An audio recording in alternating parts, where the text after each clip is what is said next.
Okay, well, welcome everybody to our Development Dialogue Committee meeting, September 17th, 2020. I guess we will start with a roll call tonight. And I can just go around. Mr. Abel? Here. Councilor Gutwein? Here.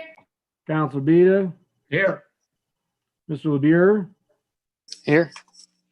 Well, by my math, that means we have a quorum, so we shall proceed. Also with us today, we do have Travis Parker, Jay Hutchison. We have Laura's with us as always, and we have, looks like we also have Councilor Johnson, who's here as well, who is not a committee member, but who has attended our meetings in the past. And so I see her there. And if I've missed anybody, I'm sure they will chime in. For the benefit of the public listening tonight, we are the official guinea pigs for the new Lakewood Speak system that we are going to be trying out. And that is going to be a real-time commenting that folks can do at home through Lakewood Speaks. As we're doing this meeting, you can actually log on to Lakewood Speaks and type in a comment or a question to us, and we will be able to view that on Lakewood Speaks. We also have the traditional method of public comment, which is you can call in.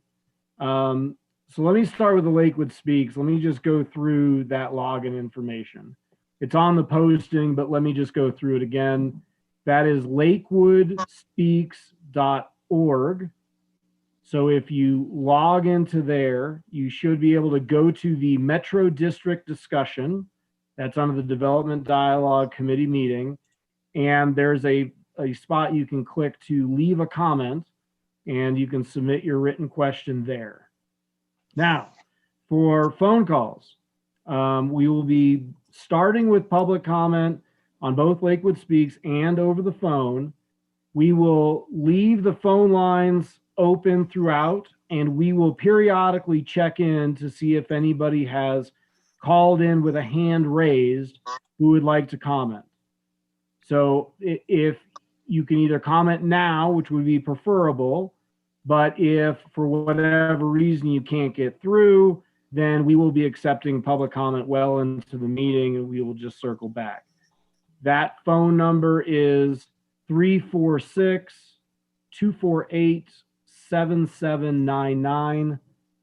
The ID is 916-4468-4389. And you will press *9 to request to speak and *6 to unmute. So that's where we're at with public comment. And again, I'll read that number again, 346-248-7799. Webinar ID 916-4468-4389. Press the # key after entering the webinar ID, and then press # once more to join the meeting. And once you're in there, if you would like to speak, go ahead and press *9. That will raise your hand. And then once you've been called on, it will be *6 to unmute. All right, so first order of business tonight for the committee is the approval of the minutes from July 23rd, 2020. So I will make that motion for the approval of those minutes.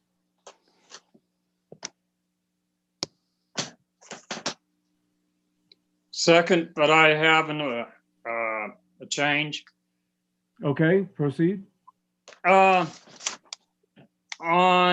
page, let's see, page 3 of the minutes under committee questions, it mentions what I said, and it says that I said that Solterra and Fossil Ridge Metro districts did not follow their service plans, ...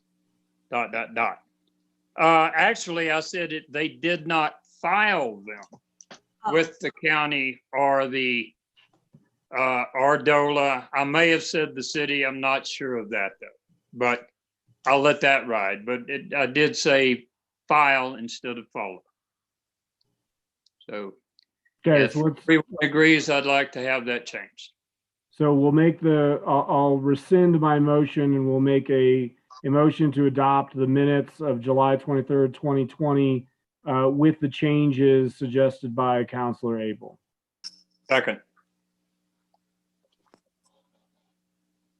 All right, go ahead and vote. Everybody good? Good. All right. So that Thank you. passes unanimously. Okay, so the minutes are approved. Okay, tonight we will be, this is part 2 of our delving into the metro districts. And as you will recall, the first meeting that we had back in July, we had a panel of folks that illuminated some of these issues. We talked through them. We did not have public comment in the way that I would like to have it. And so we had decided that on the second part, we would be taking public comment. We've received a couple of emails between then and now. But tonight is the opportunity for the public to weigh in on what they heard from the panel discussion. And then what I'd like to do is for the committee is go through, we had mentioned that we were going to use the Mr. Hutchinson's memorandum as a roadmap. There, he had done a fantastic job of at least, setting out what the issues are, and those are like A through H, and we can go through those one by one, unless somebody has a different way of going about it. I think that that's probably the best way to go about doing this, is to go, excuse me, issue by issue and have a discussion. We do not have to make recommendations on everything. In fact, I think this is a big enough issue that it will be difficult in the time that we're allotted to make specific recommendations to each and everything that Mr. Hutchinson has laid out for us, and things that we've heard from the public as well. I will have some comments overall where I'd like, some of the bigger, what I'd call the bigger ticket items that I would like the committee to at least opine on.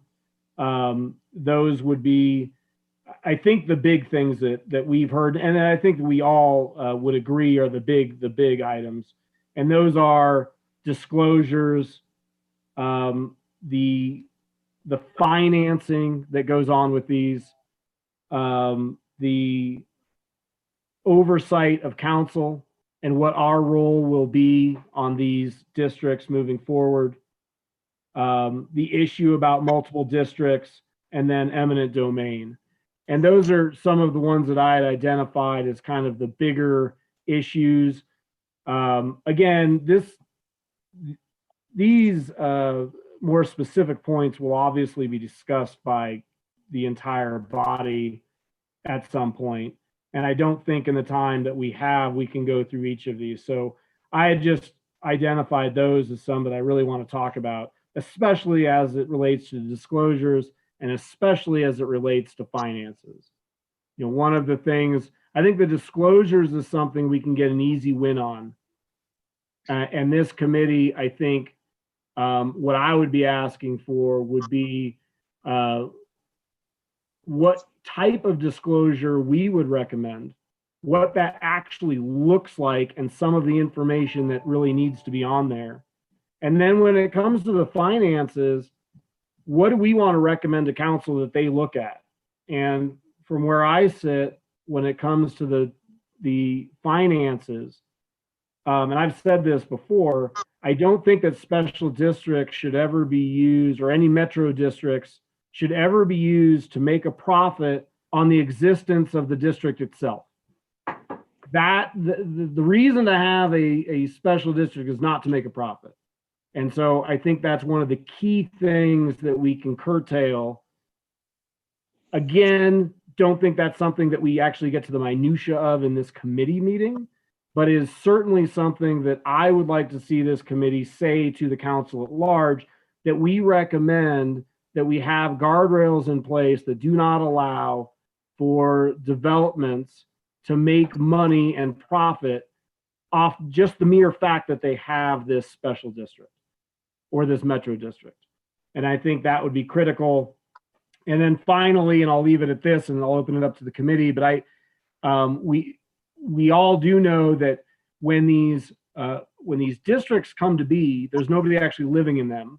They are, the boards of these districts are 100% occupied and governed by the developers and their employees, and that's because there are no other residents. And so I think what we need to do, some of the test cases we've seen, some of the where things have kind of gone off the rails a bit, is what types of decisions should be made at that point in time, and what types of decisions should we require be made only by the residents when they come into quote unquote power on the board.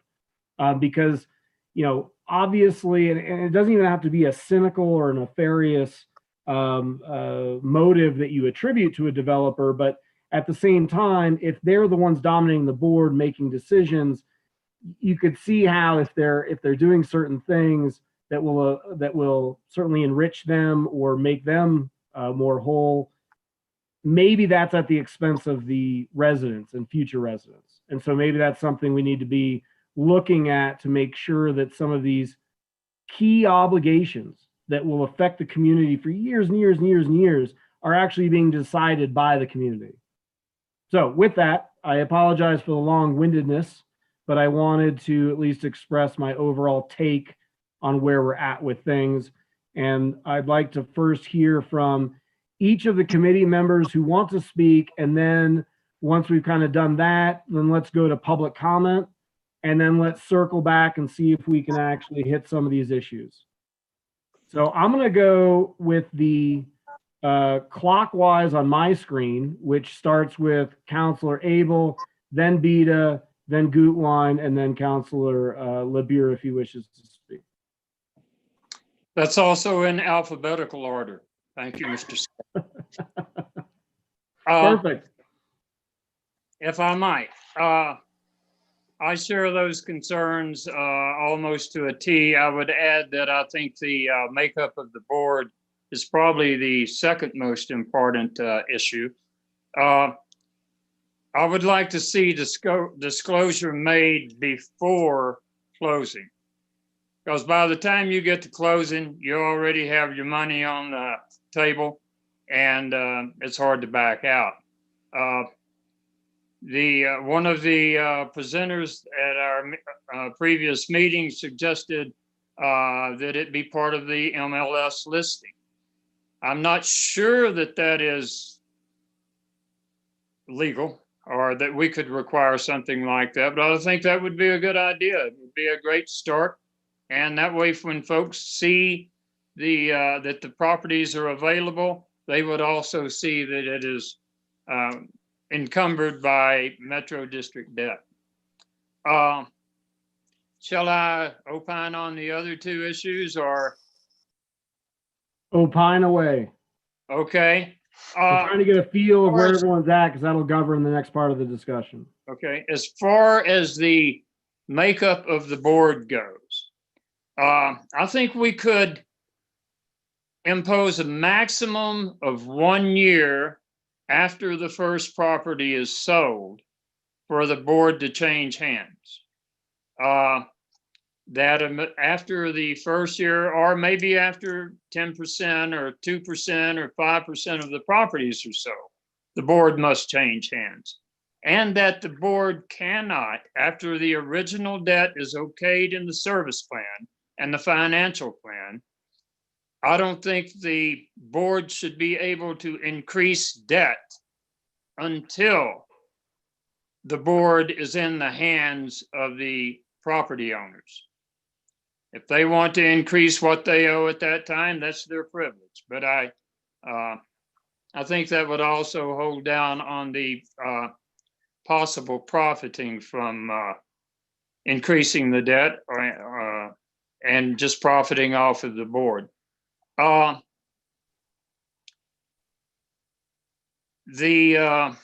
think that also would address your point about financial issues. There is a Tabor requirement now that every property owner in the district be alerted when there is a board election or a proposal to increase the debt. That occurred about 3 years ago. We were looking at the Mills Mall Promenade District, I believe, and they were coming to us for a $6 million addition to the debt. And right in the middle of that question, the state appellate court ruled that it had been handled all wrong. At the time, the elections could be, and for debt increase, and the board could be posted in the office of the legal representative. So often for Lakewood districts, they would be posted on a door in Greenwood Village.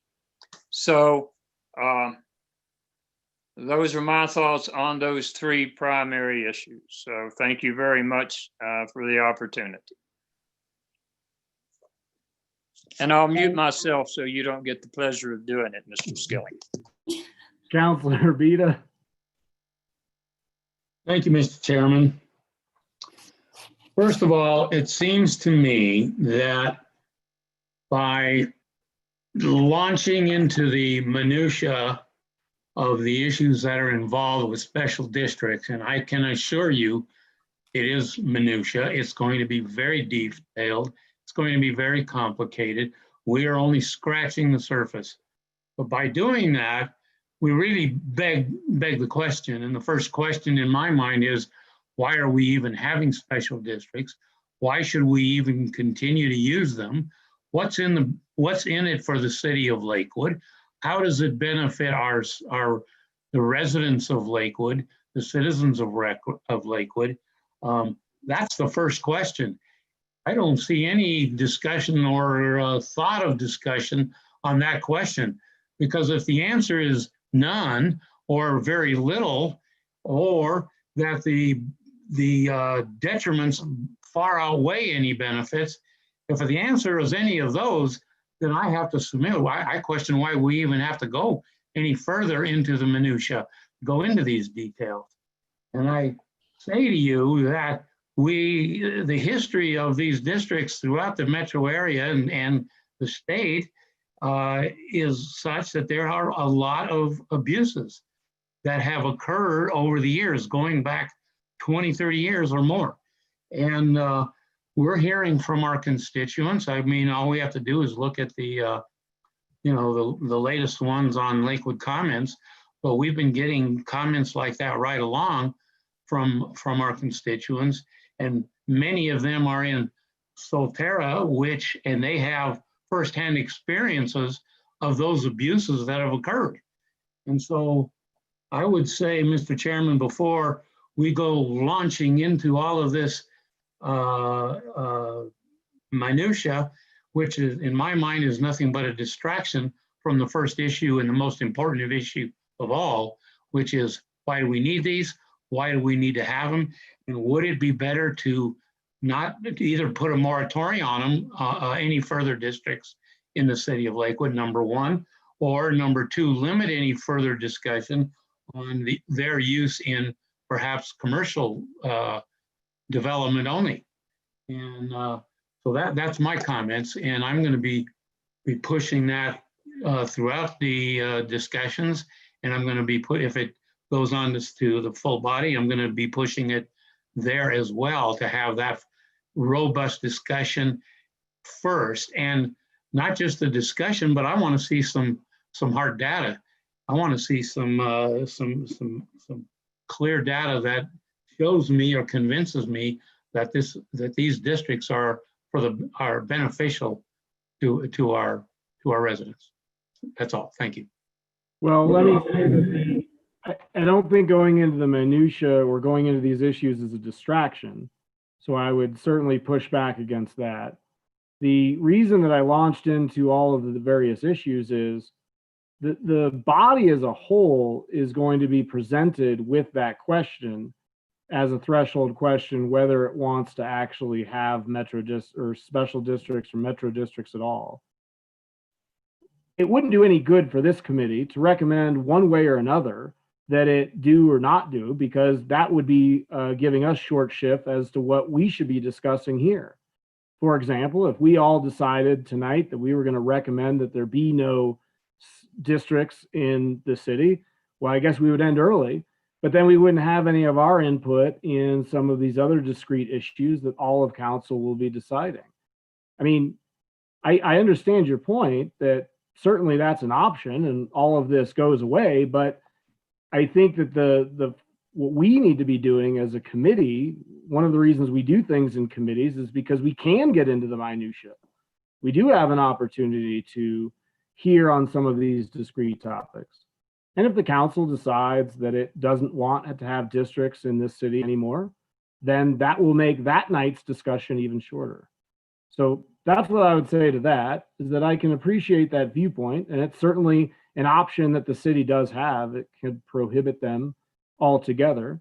But let's assume for the purposes of the committee tonight that that the council says that they want to have special, or they at least will allow to have districts as we have in the past, and that it wants to have the districts but reform them in such a way that it addresses some of the issues that we've seen pop up. And then that way we can use the rest of our time to have that discussion. Yes, Mr. Beta. Well, wouldn't it be more efficient to first have that discussion if there is an inclination by this committee to, a decision or an inclination to ban or prohibit districts any further, make that recommendation to council, let council make the decision, which ultimately is where it belongs, of course. And if they decide that they agree with that, then we're done. If they say, no, we're going to send it back to the committee, we do think it would be better to allow districts in some form, then they bring it back to us. And then from that point, we get into the minutia. The thing with the minutia is, and I will tell you, I don't have very much confidence that we can pass whatever restrictions, requirements, rules, ordinances, however you want to couch it, that we can pass anything that's going to be truly enforceable. We can pass we've already got things in place that says the city of Lakewood is, and this is by state law, that says the city of Lakewood is responsible for overseeing these special districts. I mean, that's a matter of state law. And guess what? We've got a mess over in Salterra, and what makes us think that we're going to be able to fix that? I mean, we're certainly not going to be able to fix Salterra, but what makes us think that we're going to somehow be able to pass complicated legislation that addresses all this?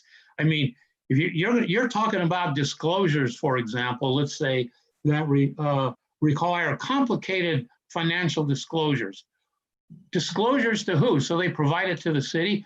Are we going to hire people in the city then to go through and analyze all of these financial documents, these complicated financial documents? And then they're going to turn around and make some kind of opinion or to the rest of council? I mean, really? And who's going to pay for that? Who's going to pay for that? I mean, we're talking about people that are experts. We're going to have to hire high-paid, high-priced lawyers and accountants to do an analysis of that kind of information. If you're talking truly oversight, that's the kind of thing we're talking about here. And do we really have a stomach for that, or we have a budget for that? I submit we've got a lot bigger problems in Lakewood, concerns, given the pandemic and all of the financial issues and all of the other social issues that go with that. We've got a lot of other issues than to be trying to fashion and spend money on a system to overlook a special district that has very little benefit to the city or to our citizens. So I I think you really need to think about what the road you're going down if you're going to talk about trying to hold these districts accountable. That's a very complicated thing. And you'll note that the state has not weighed in on this. They've left it very wide open. They leave it to the cities who have, and the municipalities who don't have the resources to do it. The state should be the one that really ought to be overseeing them. They've got the resources, but they don't have the political will to do it. So in the end, they pass the buck to the city, and we're stuck here trying to require and enforce some kind of accountability. And I'm telling you here and now, I don't think it's feasible. I don't think it's possible. And I don't see the point of doing it. I think the best thing to do is say no, and let the developers and builders find other ways. They're very clever. They have the benefit of the best and the brightest and the most expensive accountants and lawyers and advisors, and to find ways to finance these projects without going into a special district that is not going to be overseen properly by the city or anybody else, and that ultimately is going to result in some unfairness and abuses to the citizens and the people, the unwitting people that buy into the district. So I would push to have a discussion only on this issue and before that decision is made, and make that decision before we go into any of this other stuff. That's all. Okay, Councilor Gutwein. Thank you. So I guess I think that's fair, Councilor Vita, to raise that question.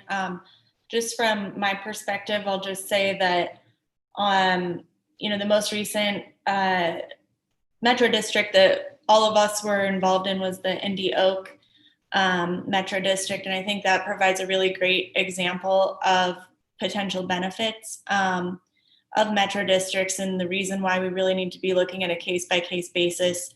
That metro district, as we all know, was really supported by the neighborhood, the community. It's going to have an opportunity for affordable, more affordable than what some of the areas are seeing, and that wouldn't have been able to happen without that metro district. It's transit-oriented development. That's something that is going to become increasingly important in our community, and that I know that residents that I've spoken with really want to see that, and are concerned about the cost of living in Lakewood and in Colorado. I appreciate that we will be having this conversation as a body as a whole, so I'm not going to go any further into that at this time, but I agree with the list that Councilor Skilling and Councilor Abel raised of the issues that I think we really need to address.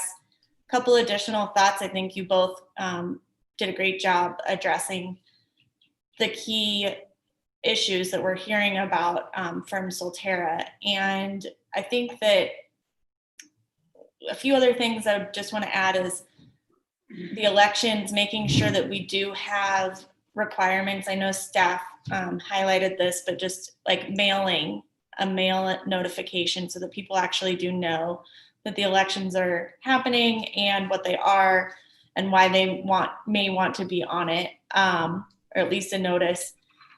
The other thing that I think would be really important is, as we're talking about disclosures, I think it needs to include a ballpark estimate of what the actual payment is, because for a lot of people, they don't necessarily understand what all of this is going to mean.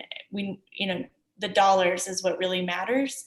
I think I'm a little bit confused about whether or not the Metro District fees are included in the MLS or not, because I'm hearing and looking at some of the Solterra ones, and it looks like it could be included in the property taxes.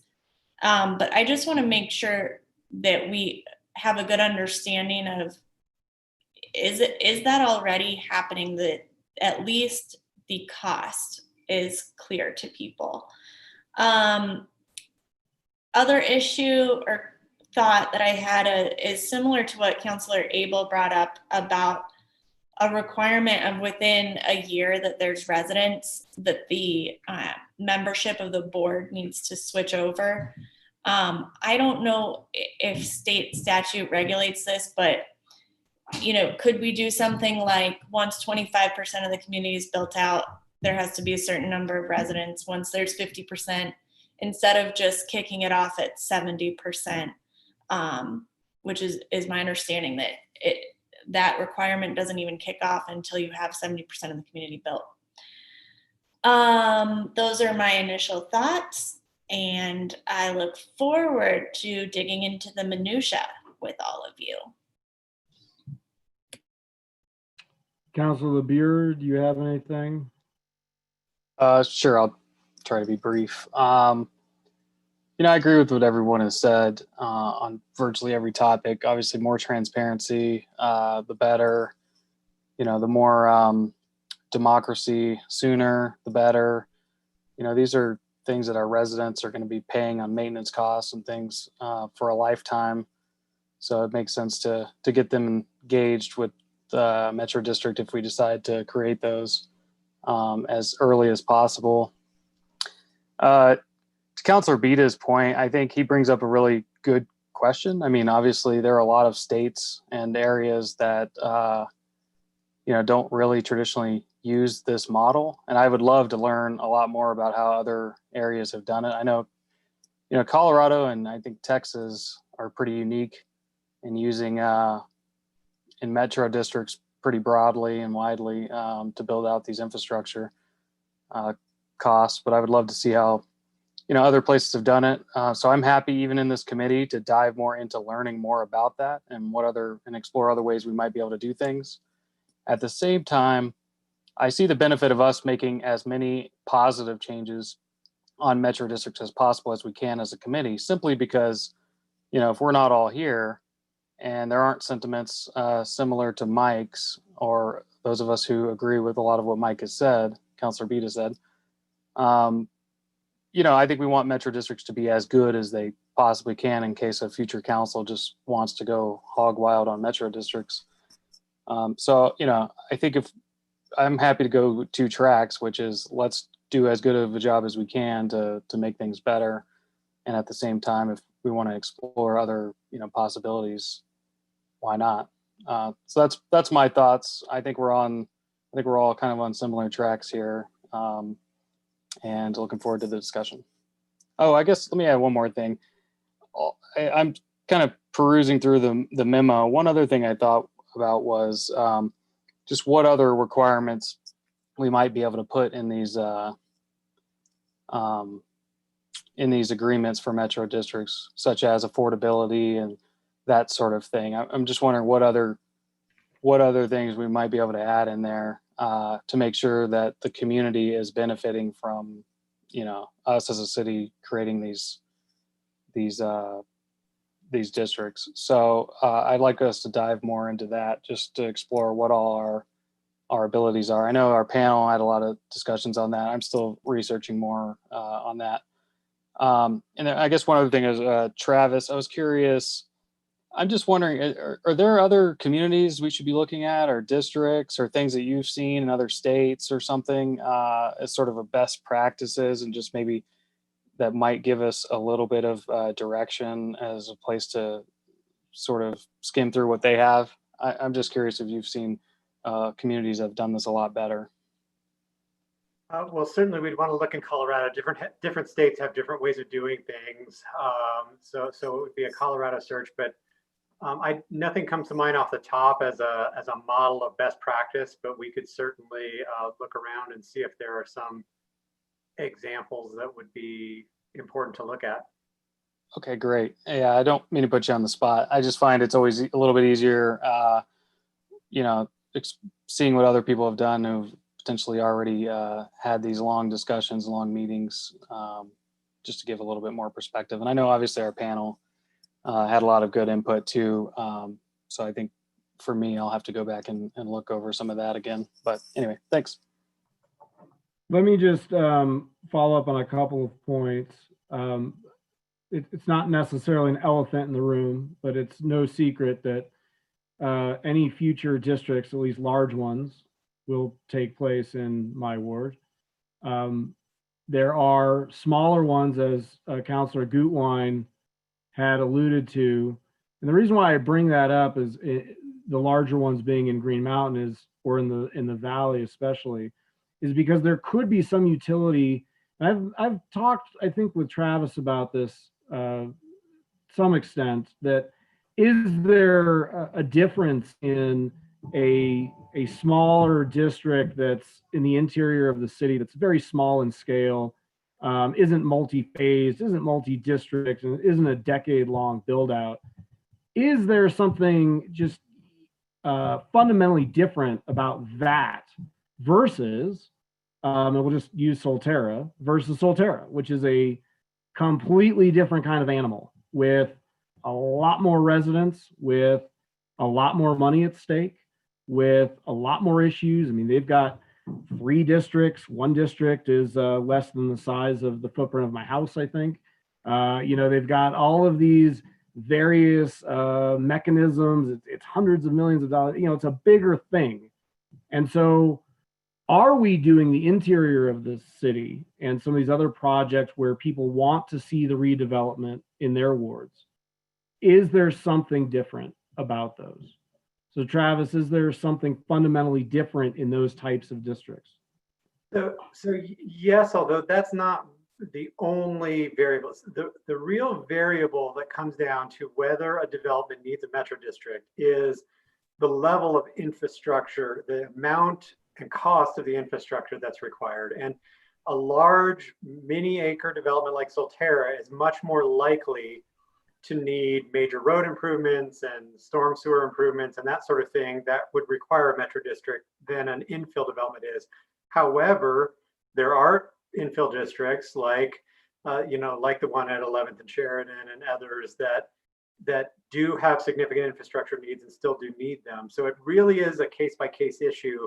The city requires upfront construction of infrastructure. So before the developer sees a dime from home sales, they have to put in the roads and the sewers and everything else. And often that amount is unachievable without some funding source like a metro district prior to money coming in from the development. Okay. I mean, I'm just thinking, there are, sky's the limit, right? You could put metro districts, anything that's going to have a debt obligation over X amount is prohibited in the city of Lakewood. You could absolutely do that. You could, and that would eliminate some of these, enormous build outs, but at the same time would enable some of these infill projects, which everybody will want because it will be a revitalization or redevelopment that folks want. And if they're under a certain debt obligation level, that could be a tool in the toolbox that the city council could approve that plan. Again, all of these are subject to approval anyway. So that's one advantage that we do have with these districts is that they do have to have our approval. So I'm just throwing that out there that I guess on one end of the spectrum, you could have an outright prohibition on any semblance of a district. You could then along that scale, you could say, okay, you are allowed to have a district so long as your debt obligation is under X amount of dollars. You could do that on debt numbers. You could do that on resident numbers. You could do that any sorts of ways that you wanted to do that. So I'm just throwing that out there that those are ideas that we could explore going forward, because I think one of the fundamental questions that's really not answered, it's more said in a conclusory way, whichever way you come at it, folks will say, well, we got to have these districts because we want developers to pay their own way. And we don't want the city to be obligated or other residents. Okay, so that's one argument. Now, is that true? If you removed the option of having districts, is the city and its residents, are they on the hook for something that this developer is doing? Does it increase? What is that? We haven't actually dived into that, I don't think. I've never really heard the data behind it. I've never heard, we talk about, do districts make things more affordable? I don't know. I mean, we would want to see the data. And Councilor Beer brings up a good point. Could you have things like inclusionary zoning within a metro district requirement? I mean, could you say that conditional upon us giving you this service district, you must have X amount of affordable housing, or you must keep prices at X amount? I mean, I don't know. If we had Mr. Cox here, maybe we would investigate that a little bit further, but it does show that the bounds are there, or that the different options are there, to where maybe you could use these districts to actually give you the kind of housing stock that you're looking for, or at least make it an incentive that, okay, the districts aren't necessarily available, they are prohibited or whatever, unless you do this. And that's an incentive, unless you build this product, unless you give us this, and then you can have a metro district. I don't know. I think those are all really good ideas that I think are worth talking about. Certainly for other parts of the city.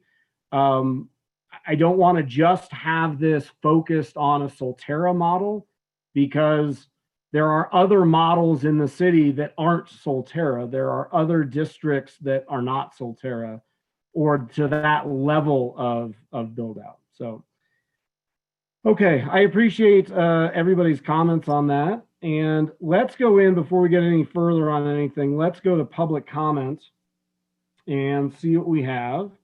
And I'll remind folks that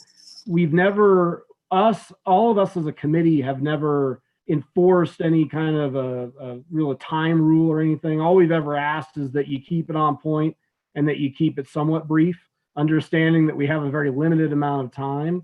But I'm not going to start a clock on you. Never have, never will. So with that in mind, let's try to keep it, if we can, just short, brief. And if you've sent us an email before, if you could direct us to that, and we won't need it all regurgitated. You could just point us to it.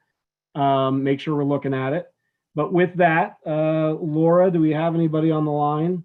And as you're doing that, I'm going to look at Lakewood Speaks here on my other screen and see what we got as well. Yeah, it looks like we have 2 callers currently. So I'm going to invite caller with the phone number ending in 0019 to speak first.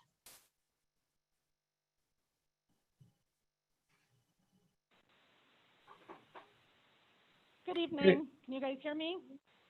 Yeah, we can. 0019, you are on. Okay, my name is Sarah Daringer, and I'm the VP of Sales and Operations for Cardel Homes. I've been in the home building industry for over 20 years and have worked for both large national builders and small local builders like Cardel Homes. I started my career as an on-site salesperson and sold homes for 12 years in master plan communities, including 4.5 years at Solterra, for over 600 homes sold in my career. I listened to your last study session where some of your experts expressed their concern over buyers being misled or not understanding the full tax ramifications of buying into a metro district. And I read the Denver Post series related to buyers not being aware of the cost of metro district taxes. And while that might be true for some buyers, that has not been my experience. During my time selling homes, metro districts, taxes, and HOA fees have been part of every single sales presentation that I've made. All buyers that come into new home sales offices either ask or are told about the sales price of the home, the monthly HOA, and the metro district fee and the taxes. When I was selling on site, I always handed out the mill levy breakdown along with the formula for figuring taxes. But because that is very confusing and the value of the house was always uncertain, I also always gave them a ballpark estimate of the payment as a percentage of their actual purchase price. This was the information that buyers actually cared about, and because it affected their monthly payment, Depending on the mills for the community, the estimate for that new home usually runs about 1.2% of the total purchase price, which is higher compared to older resale that usually run about 0.8 to 1% of the purchase price. However, buyers were quick to understand that older communities have higher HOA fees. So generally, with all things considered, the monthly obligation for a new home versus a resale home is about the same.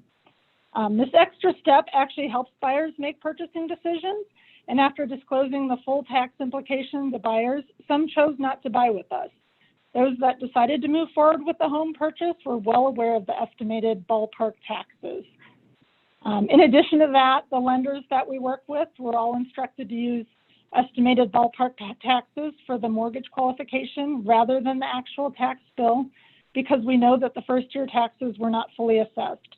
From day one, the lenders escrow the full tax amount, so there's no surprises. We also warned buyers that the first year tax bill would be significantly lower because the house wasn't fully assessed, so I always told them not to get used to those lower taxes. I never once in my career had a buyer come back to me, including at Solterra, and say that they couldn't afford their house payment because they weren't prepared for the fully assessed tax rate. And then today, as the VP of Sales and Operations for Cardel, I just want to let you know how I train my sales staff. I train them to use the same transparent method that served me so well when I was on site selling homes. They disclose to every buyer before contract that they're buying into a community with a metro district, and that's before contract. They communicate the estimated taxes along with the monthly fee, if any, for services in the community. They hand out a neighborhood fact sheet before contract that gives management company contact information, estimated tax information, and district information to show exactly what services are included in the metro district for their community. We instruct our preferred lenders on estimated tax amount to use for pre-qualifications.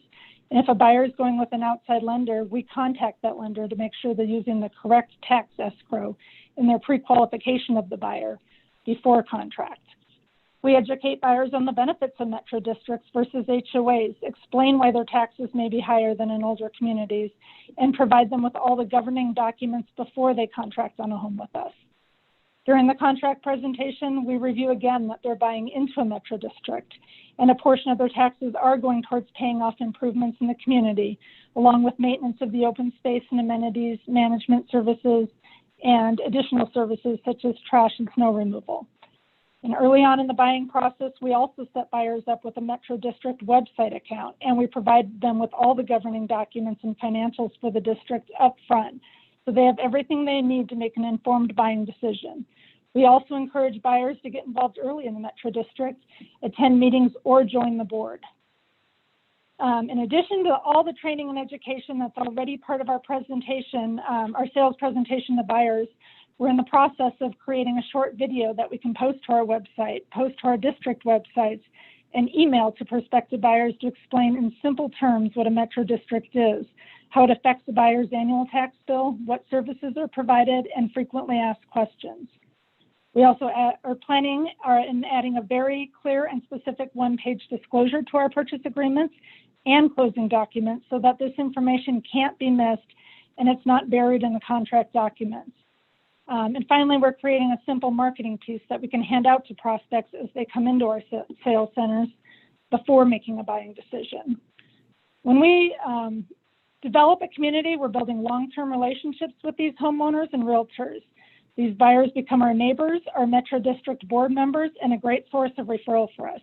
We want them to be fully informed and happy with their buying decision, not just when they close on the house, but for all the years they're in their home.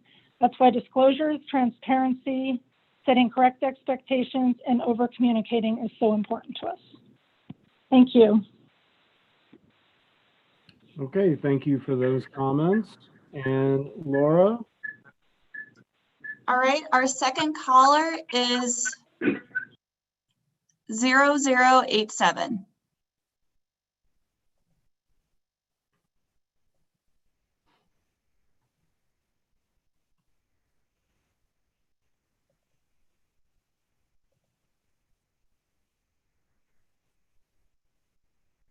Okay, 0087, you keep muting and then unmuting. It is *6 to unmute.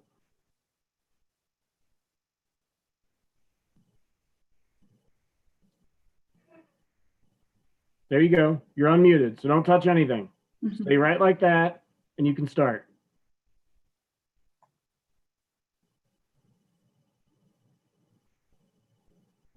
All right, caller, you are unmuted. Let's see.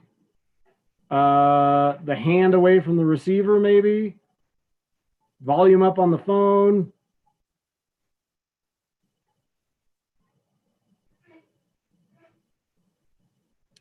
All right. If I might, Mr. Chairman, this kind of occurrence has happened often in Zoom meetings. It seems to be a quirk. I believe Dana, during the screening commission meeting, was able to explain to some folks how to log on and log off, I believe. But it's a quirk of the Zoom system. So. Go, Dana. All right. If you can hear me, if you're using a desktop computer, you may need to restart your computer in order to make although these all look like they're all phone in. Is that correct? This is a phone. This is a phone. Yeah, that was the issue that we had the last time. Otherwise, it may be worth just trying to call back in and hitting the *6 again. Yeah, the phone lines are going to stay open. So 0087, if you want to just go ahead and hang up, call back in, and no matter what we're doing, we will come back to you and we will revisit. We'll try again. All right. It looks like we have one more phone caller who just requested to speak. Okay. All right, caller 4290.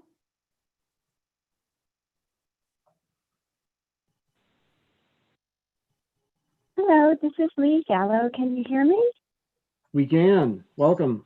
Oh, thank you. I had already placed a public comment on the Lakewood Speaks website, and I just wanted to add one more piece of information or curiosity. I would like to understand how other states do development, because I get the sense that metro districts, even though there are a lot of disclosures at the time of purchase, I believe that having a quasi-governmental agency that's able to tax residents is not the best use of how to get development in place.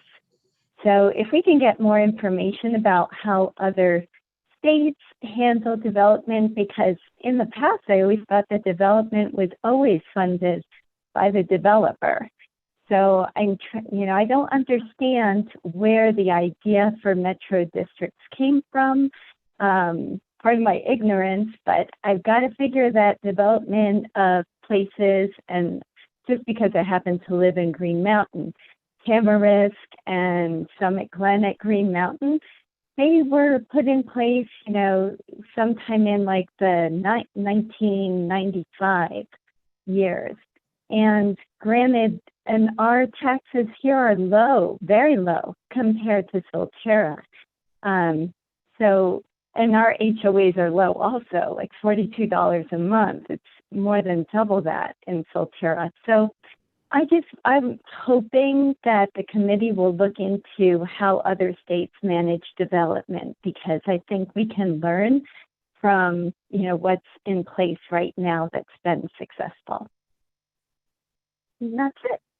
Thank you for listening. Okay, and thank you for the comment. We did see that come in on Lakewood Speaks as well, so thank you for that. Great, thanks for listening. Of course. Laura, next contestant. All right, we have caller 7959. Thank you. Thank you. Thank you, Laura. Thank you, counselors, and good evening. My name is Bruce Lykoff, and I'm a real estate attorney practicing in Colorado for 45 years. In fact, today is my 45-year anniversary. I represent a number of clients that develop in Lakewood, but tonight I'm not appearing on behalf of those clients, but as an informed citizen concerned about the matter you're discussing. I would digress for a second to inform the last caller that in states like Texas and California and several others, districts by different names, in Texas they're called MUDs, municipal utility districts, do about the same thing. So Colorado is not unique in that sense, as two of the largest states with very different political leanings use the same kind of device. And Councilman Skilling, I think you made an excellent point. Financing of infrastructure was not always done in special districts. 40, 50 years ago, it was done directly by cities and counties using their own funds and issuing their own bonds, which is a different way to do it, frankly, one developers probably would prefer. But citizens in older parts of cities made a strong argument that that meant development wasn't paying its own way, and the use of metro districts is really pretty well tailored to making development pay its own way. And I would share with you, I certainly support having reasonable protections, disclosure and the like. But I think prohibiting or crippling metro districts would have some unfortunate effects, and the timing really couldn't be worse, considering the larger context in which you're deliberating right now. You're all well aware of it, but just to summarize it, the city's perspective, presumably the biggest concerns are returning furloughed and laid off workers to full-time employment as soon as possible, helping businesses, especially small businesses, survive the crisis, minimizing the damage to citizens of the city from the substantial reduction in the city's revenues, and avoiding making the housing crisis worse and creating more homeless folks. I think as a practical matter, if districts are prohibited, particularly in those complicated longer-term projects that you've mentioned, you're going to force development in a number of ways you may or may not like. The most obvious one is they will move to infill locations, but particularly because of the price of land there and the opportunities, development in infill locations is going by definition to be more dense. Given what we see in the market, probably going to be mostly medium to high-rise apartments and not for sale homes. I understand this is a very serious concern in Lakewood, and lots of your residents don't want a housing stock consisting of even more dense and usually expensive apartments. Obviously difficult to house as many people in small infill projects, although I've worked on my share and they're also lovely. A lack of supply of new homes at a time when our region is already facing a dire shortage of new and existing homes that are available for purchase inevitably results in higher prices. It's really pretty simple economics. More demand, less supply, people who can afford to pay more for the homes. We're seeing it all over. We're seeing it in other desirable communities in Colorado and the United States.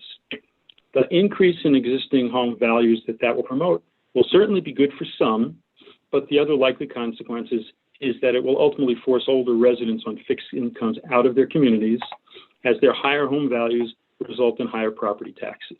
No real choice about that. And the lack of new significant sized developments will deny small businesses a supply of new customers that they desperately need.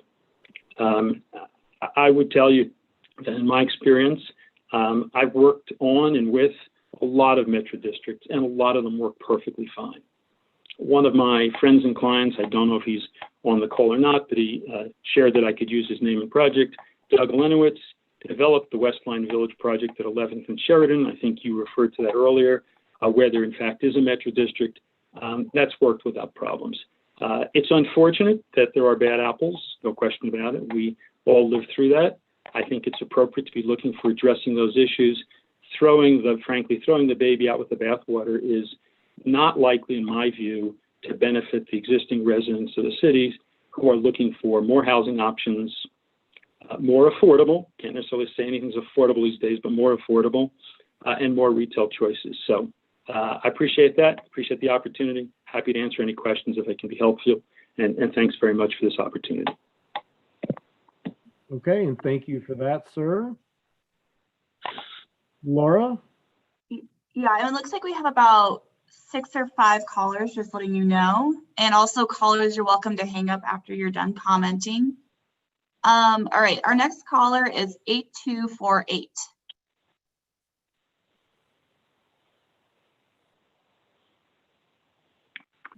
Good evening.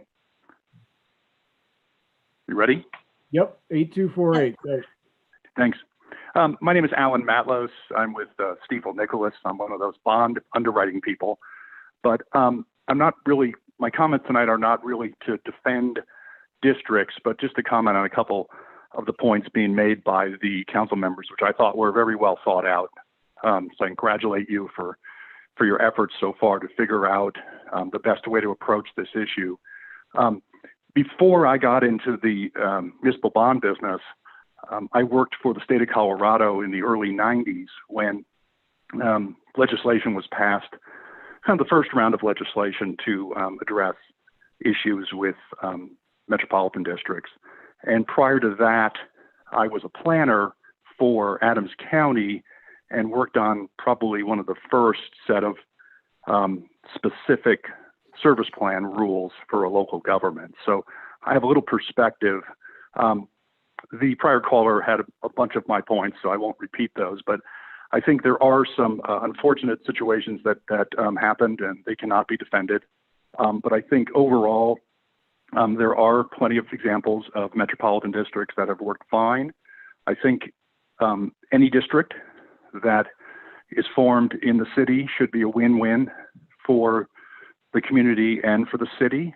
And so I would encourage the city to figure out ways that they can make that work. I know there's some comments about getting residents to join the board, and I think that is a noble cause and should be encouraged by all means. I think that in some communities that I've been involved with, it has been difficult to get citizens to want to serve on the board. And so it's tricky sometimes to get people to do that. I think that in terms of scale, obviously there are differences between large and small developments. And but I do point to, Belmar, which was a big development, which had a metropolitan district as an example as well. Thank you for your time. Thank you. All right, Laura. All right, caller 0087.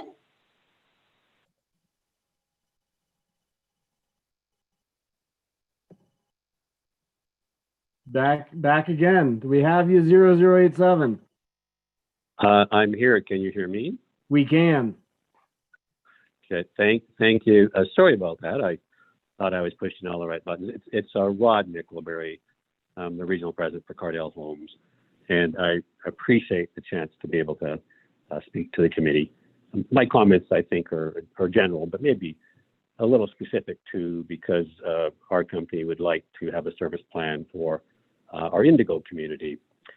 Indigo is about 98 acres, and I believe it's one of the last significantly sized privately held properties in Lakewood without the benefits of a metro district. We have our plats and such are in at Indigo, but we've paused on submitting an Indigo service plan while council has conducted their review. We've considered submitting a plan, but we thought we would wait. But we would be willing to sort of be a guinea pig, if you will, or submit a service plan if the council or committee thought that it would be helpful to have a live service plan to work with as you formulate your ideas. Cardel emphatically agrees that there need to be protections for homeowners in the district, and we strongly support that, and any district we submit would have those kinds of elements in them for sure.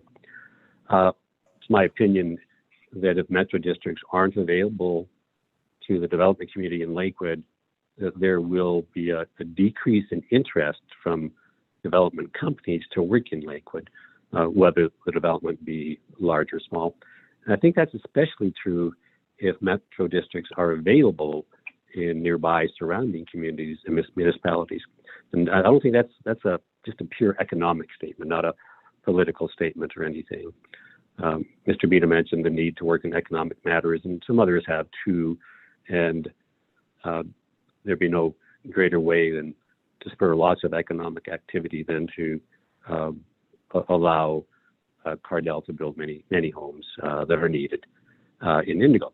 There's actually an economic study that we did that was necessary for our submissions, and I could share that with you all if you care. It's actually in the city files, but it speaks to the economic benefits, jobs created, and taxes, etc., from these kind of developments. I'm hoping that the committee will find a nice, wise, and a fertile middle ground on this matter. It seems that if we eliminate or hamstring the most important vehicle used to develop land in Colorado during the past 30 to 40 years, that seems unwise to me. And I agree. I don't think there's any need to throw the baby with the bathwater. There are over 1,800 districts in the state, and we know that there are some bad apples, but I don't think that should, spoil the whole productive orchard. We love working in Lakewood. It's a great city that you are part of. I sometimes wish that we weren't contiguous to Solterra and some of the challenges that maybe have been spoken of there. Appreciate many people have spoken that it's not just Colorado that uses these kind of districts. Before I came here, I worked in Florida, and in Florida, these are called community development districts, but it's essentially the same thing. So it seems California, Texas, Florida, many states do these kinds of things. In the metro districts that Cardel has organized or controlled, I've never heard any complaint from even one homeowner about regret for being part of a metro district, or about the assessment or the taxes or the operation of the district or the conduct of the board. I've never fielded one complaint about a homeowner not knowing that they were in a metro district or that they didn't know what a metro district means. Not one. And I appreciate this might be contrary to what has happened in some other districts, but it is true of mine and many, many others. A well-managed district is not a problem. A well-managed district will not result in complaints coming up to your ears. Cardel's districts, and I believe the majority of them, are formed and operated for the most modest, even humble reasons. For example, the district Cardel would like to have Indigo would not provide any fancy recreational facilities or clubhouses or bridges or swimming pools or elaborate monument signs. Our district would simply provide basic infrastructure, roads, sidewalks, water and sewer. A lift station might be necessary there, parks and highways, or parks and pathways. And these district would help us keep those costs reasonable. I'm not aware of any significant, well-planned, well-managed, beautiful community being built today that doesn't operate with the assistance of a metro district. There are many reasons developers use metro districts. It's not all simply financial. For example, districts can enter into binding agreements with other districts, such as water and sewer and adjacent metro districts. And in some cases, those other entities only want to work or prefer working with a district because of the legislative authority that comes with a district. Secondly, districts can actually help provide a reasonable way to address some of the concerns that are part of Cardell's construction defect laws. Our plat applications at Indigo have been submitted and for some time now, and Lakewood staff has been asking, when are you going to have your metro district? And they ask that because it's how it's been done for so many years, and that's what they expect. Obviously, there needs to be an entity that will own and maintain the sidewalks and open spaces and streets and all those kinds of matters. Obviously, a fourth matter is that developers do need secure access to capital to build nice communities. And that's especially true for small private companies like ours. We do not have access to capital like the big builders. At Indigo, we would need a metro district to assist us in raising capital to move it forward.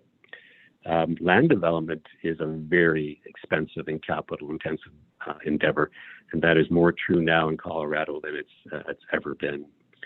I want to share just a recent example of what I see as a success. Just a few weeks ago, on September 1st, the Jeffco commissioners approved a small metro district for Cardel for development of 124 homes on the Deer Creek Golf Course in South Jeffco. Now, the bonds from that district might contribute about $4.7 million toward a development that will cost just $10 million to develop the lots.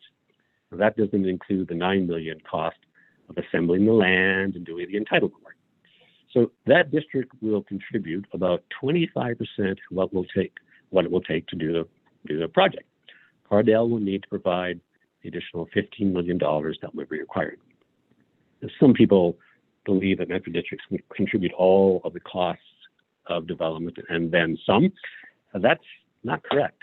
The districts help, they make it easier to move developments forward, but they only contribute a portion of the overall cost.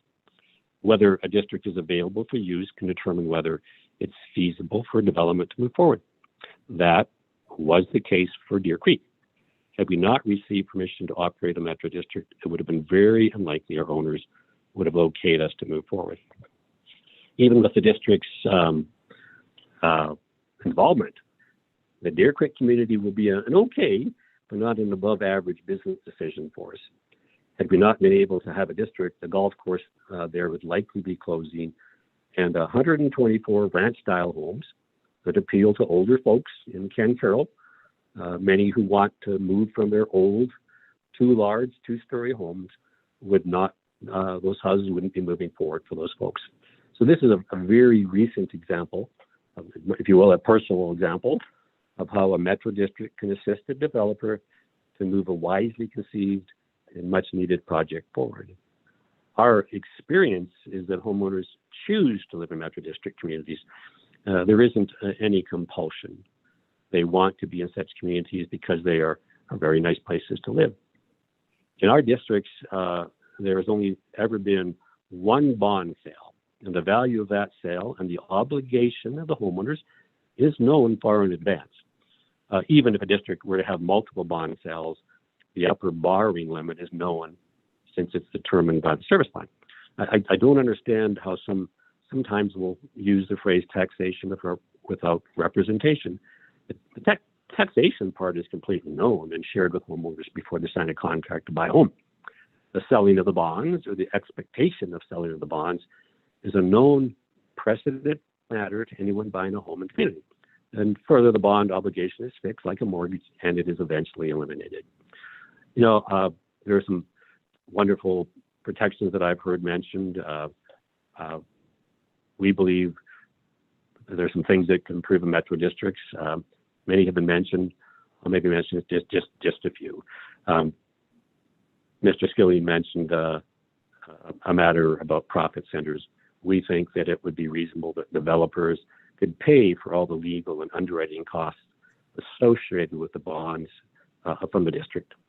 These fees would be paid outside of the bond writing process. There's some concern sometimes with the original board members being developer employees.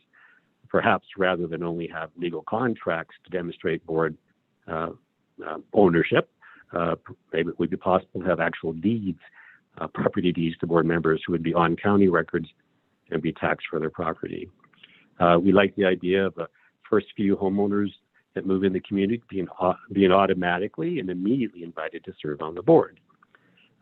Sarah from Cardel mentioned that we're working on a video, which we think would be helpful for people to further ensure that they understand. There is lots of paper when you buy a home. A video, I think, could be a helpful method to teach people.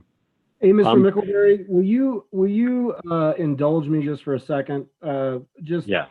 You mentioned, I think I mentioned before about the costs and the finances. I don't think it's necessarily the legal fees and all of that. I think it's the big one is the interest that is accrued on a lot of this stuff that then is passed on in the future to the residents. So you've got initial obligations, and then down the road, you've got large interest accruals that are then paid by the residents. So they're paying not only for the infrastructure, but they're also paying for the interest on the loans to build the infrastructure.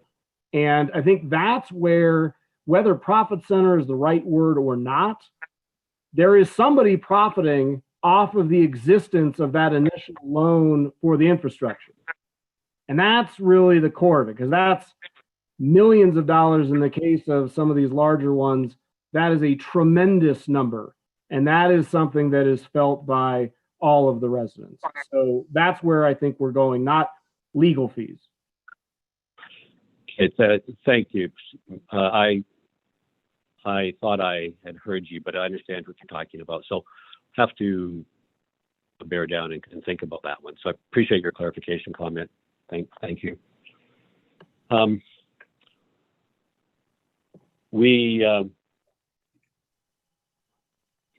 If a district, I've heard or read that districts sometimes don't file reports or updates to the city or follow other requirements of councils. Could the council not impose sanctions on the district or fines or penalties for those kind of things, which I certainly think would get people's attention? And then lots of other things have been mentioned. Only one district per community, no power to expand the district, no power to expand the depth of the district. We think these are all fine things. My experience and Sarah's, our testimony or comments or to use is, in our experience, the places we've been, the districts don't have to be a problem. They can actually be a blessing.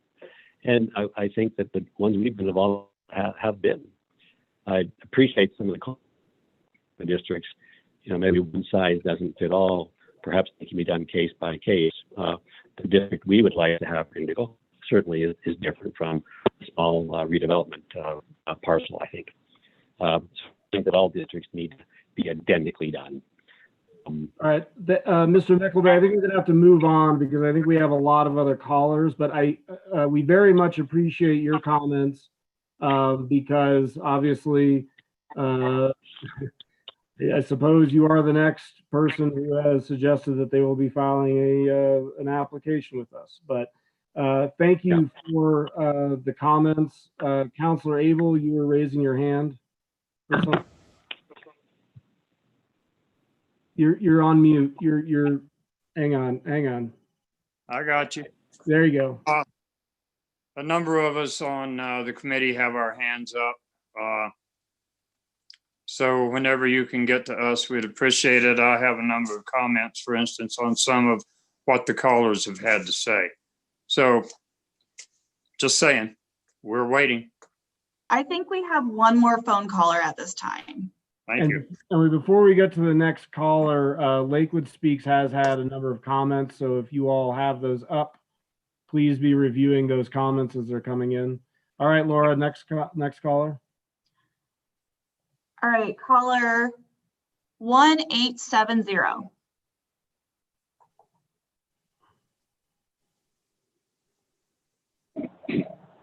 Hello, can you hear me? Yes, we can. Great. Yeah, this is Vince Harris with Baseline Engineering Corporation.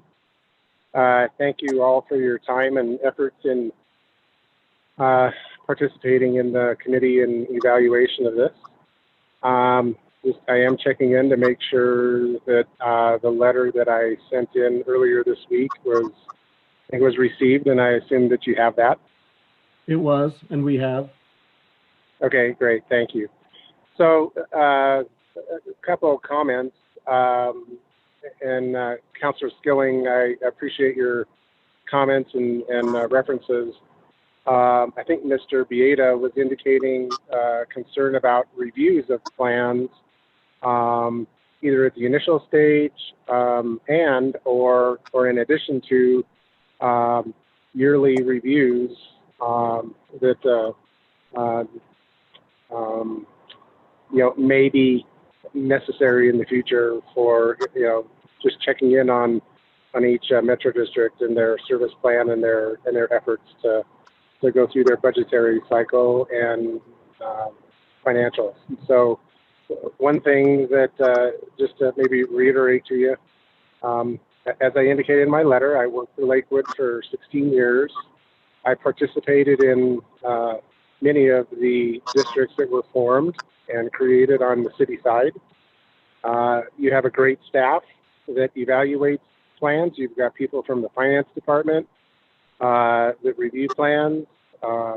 You have people in the public works department that do their evaluations, property management, the planning department, the city attorney's office, a whole variety of different staff that you have essentially available to review initial service plans. And if in the future you evaluate on a yearly basis any either financial or evaluation items each year from a metro district, you certainly have your staff that can do that. And one of the items that you might if you want to do something like that in the future, is consider, with the developer pays its way. That's obviously the system that's always in place generally, and that any of those costs that it would be borne by the city to evaluate any of those plans, you could incorporate that into the either the application fee or an evaluation fee that happens each year. And so that's another consideration you might want to think about. So I guess I'm want to reiterate, you have a great staff that can assist you at any time when service plans are proposed, when they're evaluated, and when they're checked on in the future. So I think with that, I guess I would advocate, I was around Lakewood when there were a lot of things that happened, including Denver West Village and Colorado Mills and beginning of Belmar and Grant Ranch. Grant Ranch operates and is in a metro district as well. All the homes down there participate in that metro district, the Grant metro district. And so there are other communities other than Solterra that have history with them being residential uses in a metro district. So I guess I would advocate that you do not throw out the baby with the bathwater, and that you move forward with your evaluation and come up with a amenable solution. So with that, I think I'll end my comments. Any questions? Thank you, Mr. Harris. We appreciate it. Okay, so now you're welcome. That was our last caller. So let's everybody lower your hands if you can. Do you have a lower your hand button? Everybody's hands lower. I've got a couple up. So if your hand's up now, I'm going to assume that you want to say something. Okay. So before I call on Mr. Abel, I will say that after we do this comment round, we do have a question from Lakewood Speaks regarding existing metro districts. And I would say, if Mr. Parker, if you can see those, it's somewhat of a legal question. I'm not going to opine on that, but if there's something that staff can interject, that would be helpful. But save it. We're going to first go to comments first. So Mr. Abel, the floor is yours, and then Mr. Beta and Mr. Levere. Okay, I will try to go through these quickly. Let me answer a couple of questions that Mr. Harris's comments brought up. Firstly, we have reviewed some metro districts since I've been on council, and not one of them involved comments from our financial staff of any scrutiny of the financial plan. Secondly, the yearly reports come to us or come to the city, and I have yet to see a yearly report on the service plan and financial plan from any of the districts. They're not brought to council. Secondly, there's been reference to the Texas municipal districts. They are MUDs, municipal utility districts. I own 2 properties in Texas, both served by municipal utility districts that provide our water. The only thing we pay for is the water we use. There are no taxes involved. There's a comment about more demand and less supply will make for affordability. If we overcome that, we will have affordable housing. We don't have affordable housing in Lakewood. And a larger supply of $500,000 and $600,000 houses doesn't mean that there are affordable houses in return. The comment about the pandemic and its limits and its effects. This legislation is not just for the pandemic. It should go on for, hopefully we will be wise enough to compile legislation that will last for decades. And this pandemic, we hope, will be short-lived. Also, there was a comment that, well, if you don't pay Metro District taxes, you will be paying homeowner association fees. Not all developments that are not connected with the metro district have HOAs. There is one metro district that we approved not too long ago. Well, it's been 2.5 years ago. That's in the core of the city. And partly, I think, because they have the taxes and the monies derived from the bonds that are paid back with those taxes. This development is moving very slowly. And 2.5 years later, the neighbors are a little bit perturbed by the fact that there's construction in their backyard for all this length of time. Many developers develop on their own in many parts of Colorado. And these are not development costs that have been traditionally paid by the city. They pay their own way and adjust the housing prices to cover the cost of developing the lots. And the comment was made about Soterra. This is not just about Soterra. But since we're mentioning that, the Fossil Ridge Metro District number 3 was designed to never be turned over to the residents. It's the financial element of the 3 districts, and it has incurred some concern from the residents out there because they will never have control of that district unless things change. That's only one of the 3 districts. And I believe that's my last comment on those comments there. You know, I agree that we need to compile regulations, suggested regulations to put before the whole council. And that but the first question we should ask at the council meeting is if we want to ban these completely.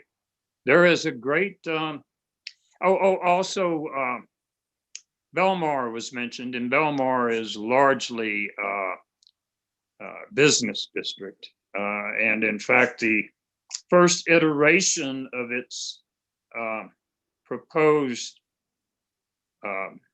service plan included $6 million for mosquito control, and the entire package was $1 billion. It didn't make the ballot because it was filed too late for that. And when it was filed later, the $1 billion had been pared down quite a bit. So Lakewood's history with metro districts goes all the way back to Mr. Vose and the Mount Carbon district that had a spectacular failure, and the mom and pop investors were paid back 25 cents on the dollar. Since then, metro districts have been more capably handled, and the characters of the principles are impeccable, but still, it is a burden that many homeowners find difficult to bear. Thank you. Councilor LeBure. Thank you. Yeah, I just want to make a couple comments. The first one is I want to clarify, you know, this format is a little bit odd and different to have these sort of nuanced conversations. So like some people are couching this as you got to be pro metro districts or against metro districts. And, you know, committee meetings are really good for having these more nuanced conversations. And I think probably works. There's certain reasons it works really well, I think, in a room while all of us are together having these debates and discussions. Technology is also a blessing in the sense that there are a lot of people who get to watch this and comment and jump in right away. And I'm reading some of the comments here. So it's pluses and minuses, but I want to just sort of recharacterize what I was saying earlier, which is just, I think as a city, A lot of cities, because people are debt and tax adverse, right? Metro districts became a useful tool for more modern developments. But I think that's good in certain ways, but it's also bad in certain ways. One of the reasons I would say is that I feel like a lot of cities may have lost their way on what other tools are in the toolbox. And that's my only point. I think we need to make the Metro District's regulations as good as we humanly can. So I want to just reiterate that. Knowing that in certain situations, it might be a useful tool, but in other situations, it might not be the best tool. But we should also be learning and understanding and sort of maybe relearning what other tools might be in the toolbox, because I don't think that is ever really a discussion, or rarely is a discussion. It is possible for cities to, for example, take out bonds. It is possible for cities to create special taxing districts. There's a whole variety of tools. So I'm just curious about looking across the landscape and seeing what other ways we might be able to get to what we want. And I think it might be situational. I mean, for example, it was brought up 10th and Sheridan, that development over there. I think it's a great project. I think they do great stuff. I'm not saying I would have done it any other way, but there are areas over there, for example, that might need to be redeveloped. Well, perhaps if the city had some vested interest in revitalizing or cleaning up a certain area, it is possible the city could take the initiative and bond, tax, however they wanted to do it, build the infrastructure out is what I'm saying, and a lot, and have the appropriate zoning in place. It is possible that a development could come in and build, for example, if there was city-owned land or whatever else, they could build some sort of development that would not have all those costs associated with it. For example, if the city had an interest in building affordable housing, if the city took on the responsibility of building out certain infrastructure costs, which is the way it used to happen before the 80s or so, all those costs don't get bared by one development or one sect of the population. That cost ends up being shared across the city. And that's one way you get to some sort of affordable housing. So I just want to reiterate that I just think we need to learn and understand all the different tools that we might have and be able to apply those in certain situations where it might be beneficial, whether that's for affordable housing in certain situations or whatever other needs we have. Obviously, there are a lot of needs in the city, whether it's homelessness or whatever else, that in certain situations, it might make sense for the city to have more engagement in the infrastructure costs. Thanks. Really quickly, I just want to let our viewers know that comments on Lakewood Speaks will close at 7:45. Thank you, Laura. Mr. Beda, Councilor Beda, you have your hand up? I do, thank you. I just want to make a clarification, and I'll be brief.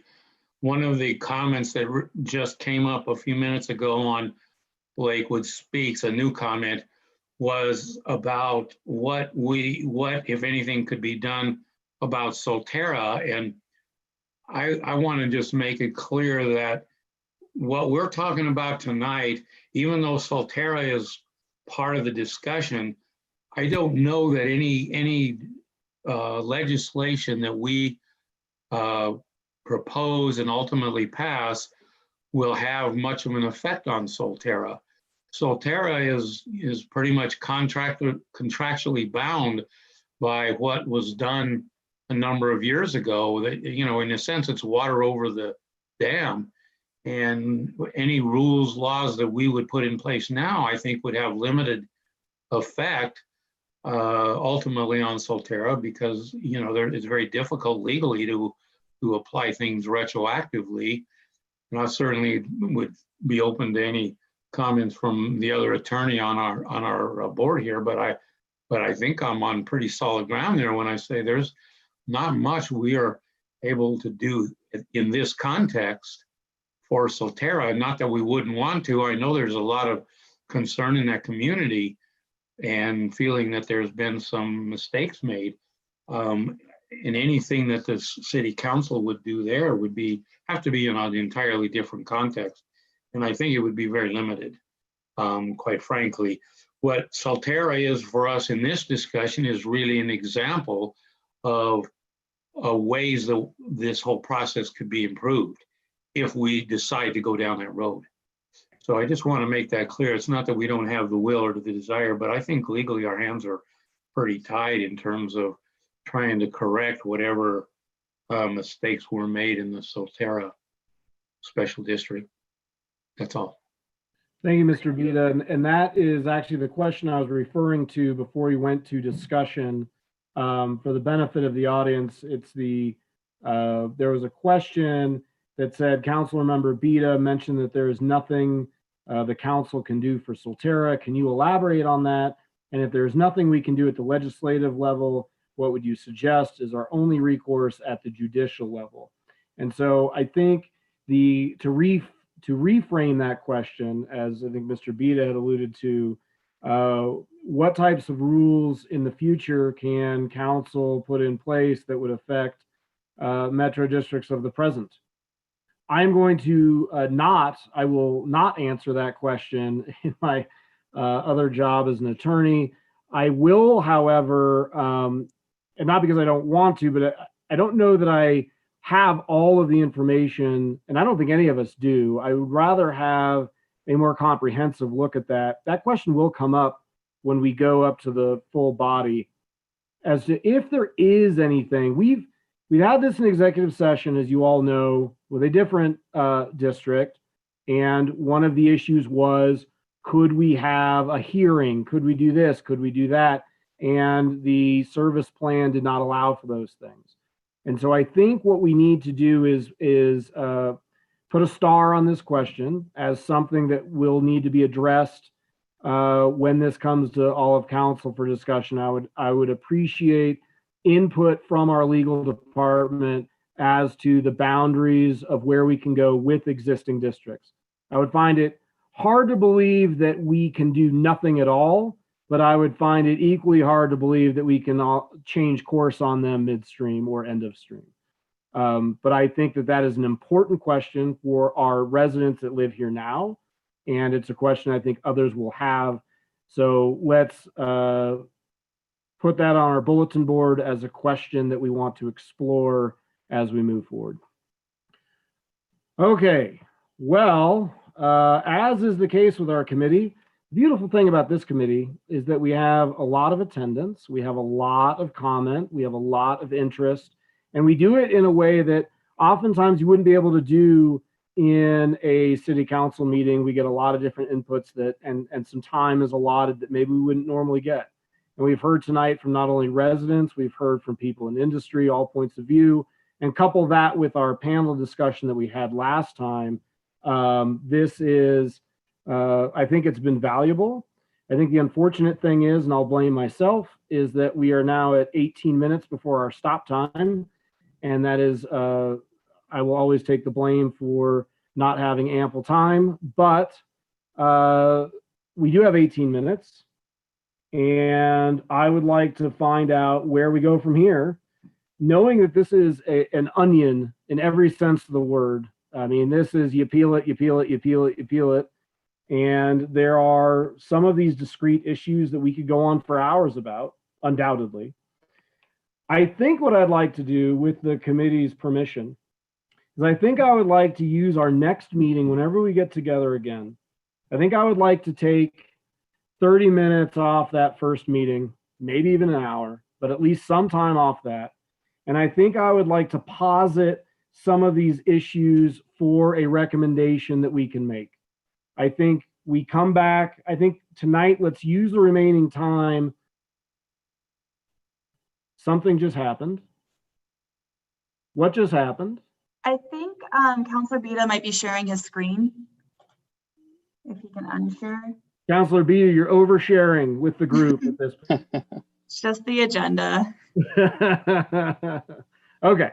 I'll just continue on. I think what I'm getting at is one of the points of having the council roundtable that we had at the beginning was we were kind of figuring out if there are some of these, if we can distill down into some bullet points as to what issues we want to either vote on or make a recommendation on. And I think I've heard those tonight. And what I'd like to do is compile a list of those. And that if we come back, we will have that list and we'll be ready to go. And we won't take a whole nother meeting doing this, because I know that a lot of you have other topics and other things you'd like to talk about besides districts. So what I'd like to do is, in the remaining time we have, let's go through and identify those. I know they're not the same that's in the staff memo for Mr. Hutchison, and that is not a reflection, Mr. Hutchison, that we disliked anything about the memo. I think it was extremely helpful. I think, though, that there are some things that we can make recommendations on. So with that, let me run down a list, and I've been taking notes as you all have been talking.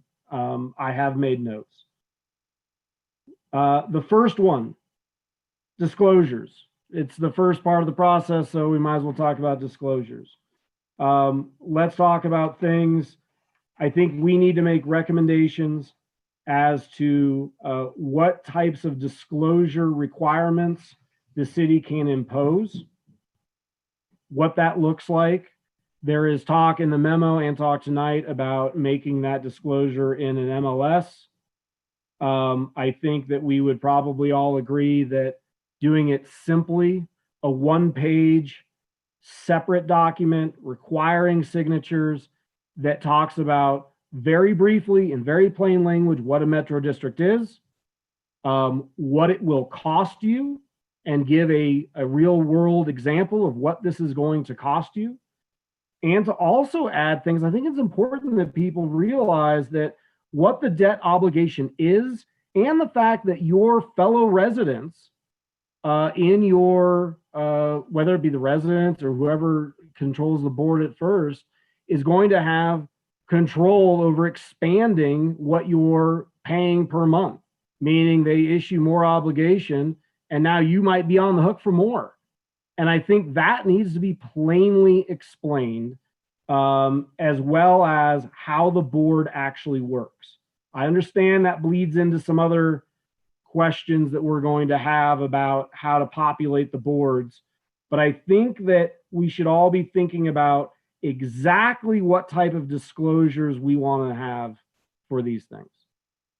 That's the first point. The second point that everyone made was, when does the board change hands? I think it was stated by at least two of you that there would be either a timing, like 1 year in. There was also brief mention of a percentage. You know, right now you've got some of these that change hands when it's 50% or what have you, and that could be far too long in the process. So there was a number thrown out of, I wrote in the notes, 10% build out or 1 year.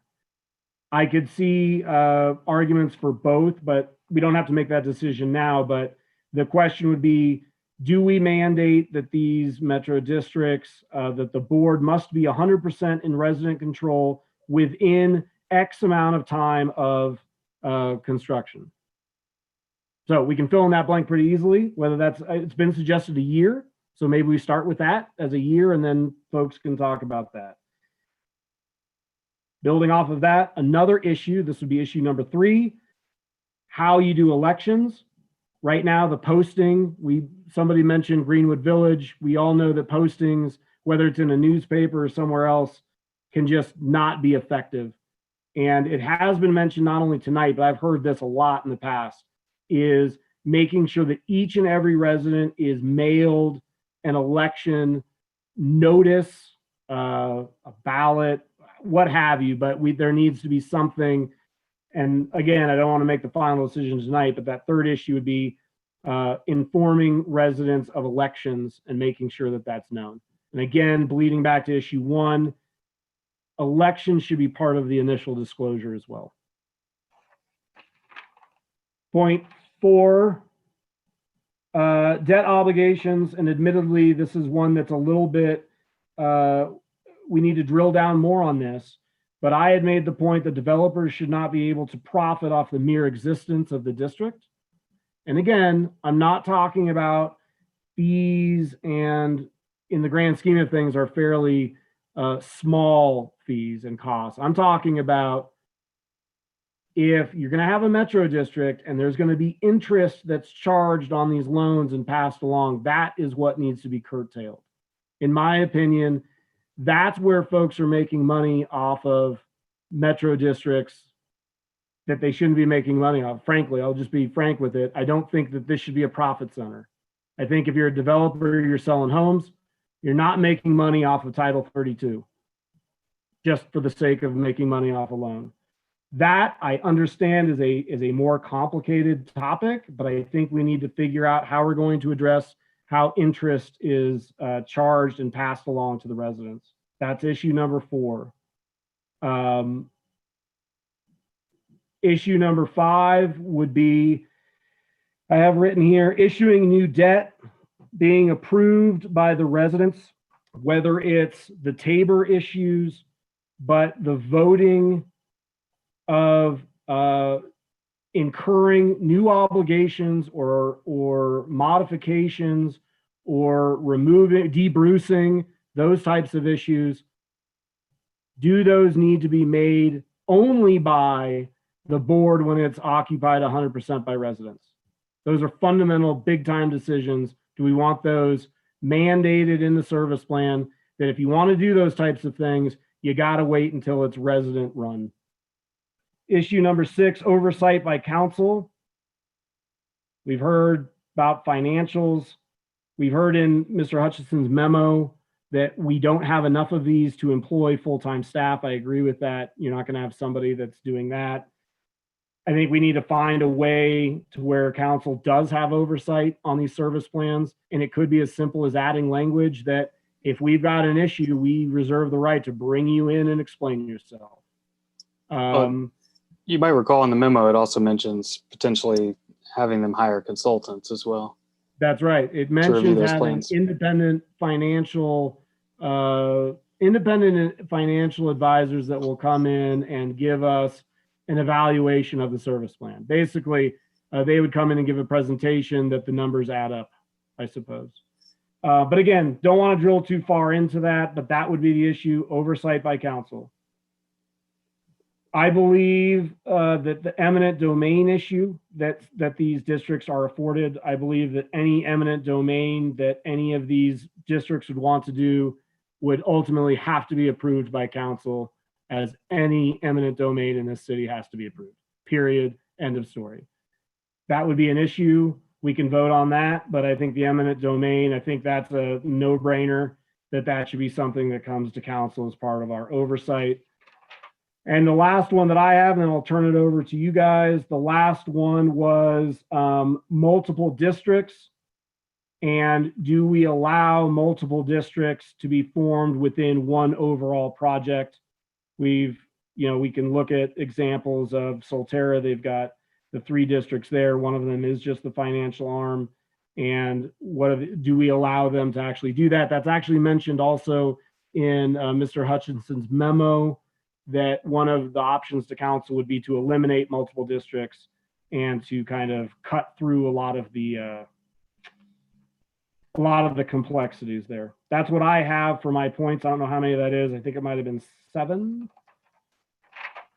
And then finally, before I turn it over to Mr. Beta's point, if we want to, as a committee, vote on recommending to prohibit them altogether, prohibit districts altogether, or curtail them in some way, put a monetary cap on them, the size of them, make some, you just can't have big ones, you can have little ones.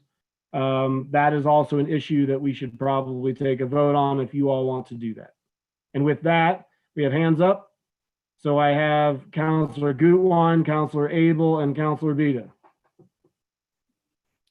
Thank you. I think that makes sense to move forward with the items you listed. I do think, though, that we should also go through all of the financial considerations in the memo. So that's C1 through C10 with all of those recommendations. I think anything that relates to how much money people could ultimately end up paying, and any ways that we can make sure that we're, exercising oversight. And then also some of these have to do with just eliminating fees, which is something that also the representative from the Denver Post or editor, I'm sorry, I can't remember, editor. The editor from the Denver Post mentioned. So I think that I would just want to keep all 10 of those on our list and make sure that we implement or move any of those forward that makes sense. That's all. Thanks.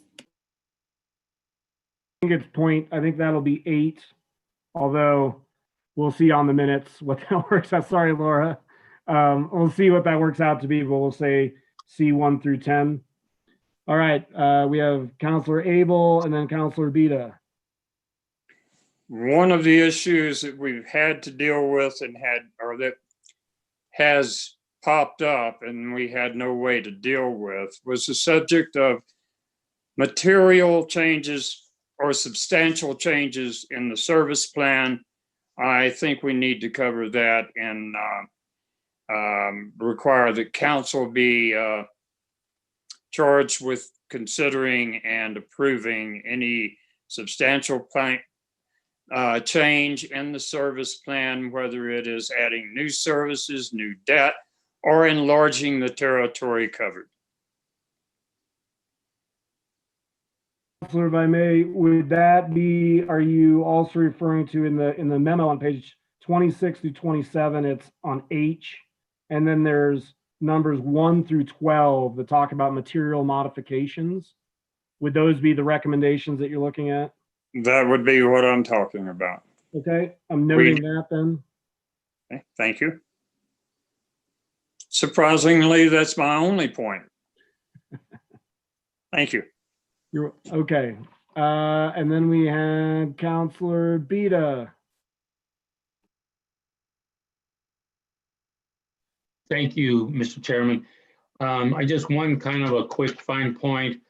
When we talk about the disclosures, financial disclosures and financial information, I want to make sure that we're going to be focusing in one area up front on the front end as far as some sort of a pro forma, a detailed pro forma and business plan on this district, and particularly on what the district is going to be paying for infrastructure improvements. I don't know that there's any kind of oversight over that right now. And of course, again, ultimately they're using tax money, the tax money of the people that buy into the project. They're using those tax funds to buy these infrastructures. And I'm talking about streets, sidewalks, lights, swimming pools, open space, clubhouses, all of those things, which are usually or oftentimes included. What are they paying for that? And how does that compare to, what's out on the open market? Because there's not necessarily any competition for bidding on these projects.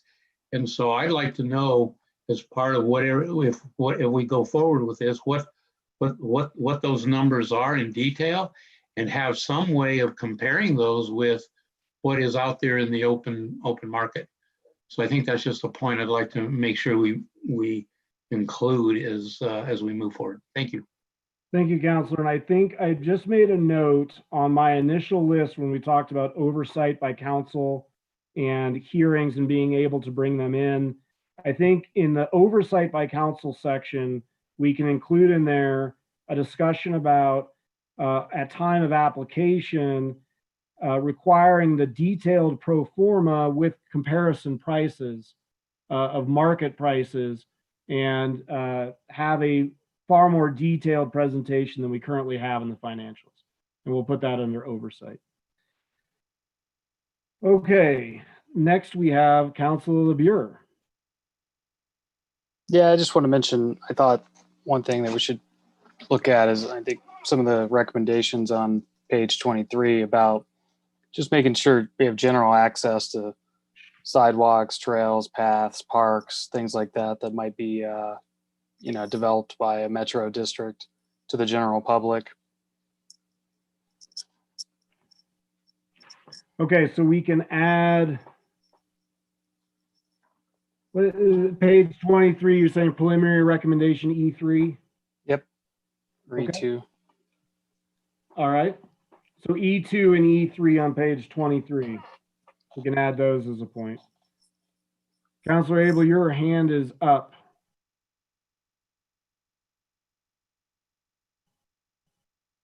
Okay, your hand is not. Not intended to be. Thank you. Okay, thank you. Okay, so here's what I think we're gonna do, because I'm a realist.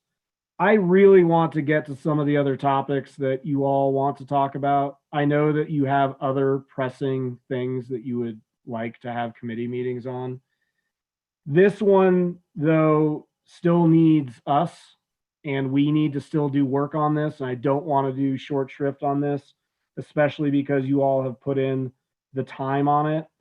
So I don't think that it's necessarily useful to decide on what the topic next time. I think what we need to do is the next meeting that we have, we can do a Lakewood Speaks public comment as an ongoing texting, but we won't do the phone, and we will just get right to the meat of it in this list that we have provided. And now we have a very detailed roadmap, and I'll work with Laura on the minutes on clearing anything up, because I know that this is a bit unfair for her to go through that, but I will make sure that that's done in a way that we can uniformly go through each of these topics and we can make some recommendations. And if it only takes us an hour, then it'll be a short meeting. If not, then we don't have to worry about being backstopped up. But guaranteed next meeting, we will be discussing next topics. So come prepared for your next topics and to do battle in advocating for your topic. And I know that we have a couple that were prioritized that were on the list before special districts. And I think it was ADUs was a topic that is coming up, and I believe it was group homes.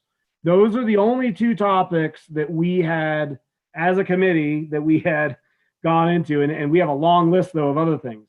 Inclusionary zoning, I think, was one. That's one that was on the list. And I know that there's others. So it will be open to us to decide where we are going next.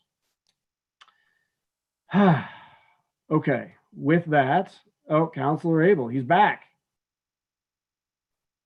And he's muted.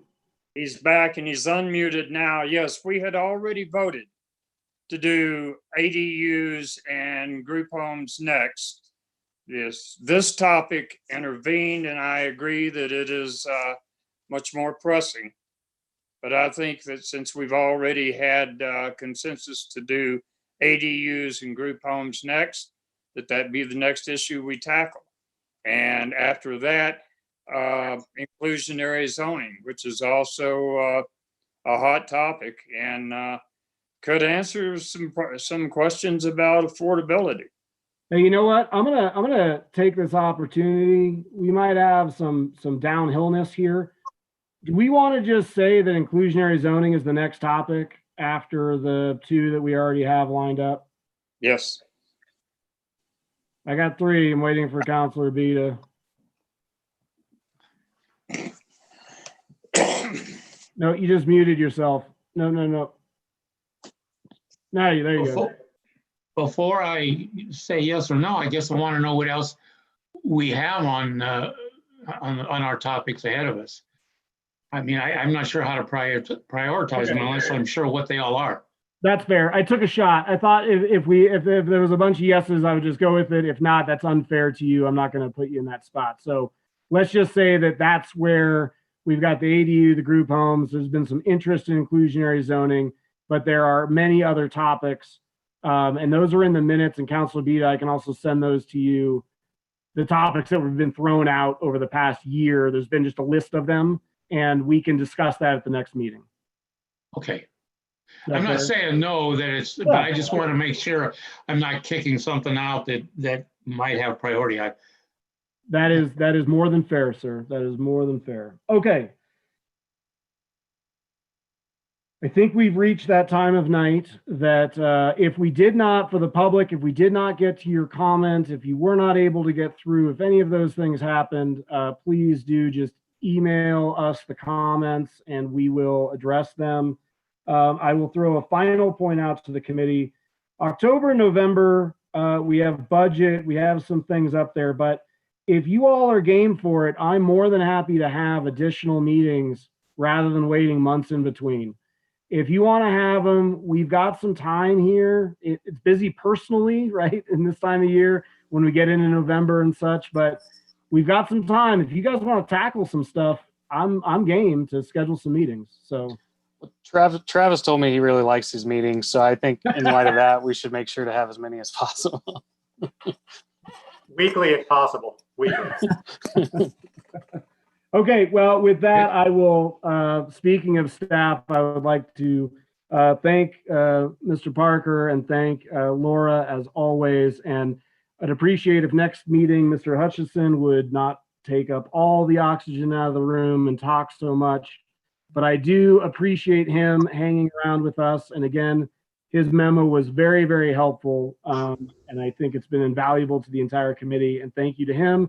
Thank you to Lakewood 8 and Lauren and all the staff helping out. And thank you to the public for engaging with us tonight. And I think as the guinea pigs, I think it worked really well because we were getting those comments. We all have them. We've digested them. There was a specific question that we've now been able to posit and will take us in the future. We'll get that answered.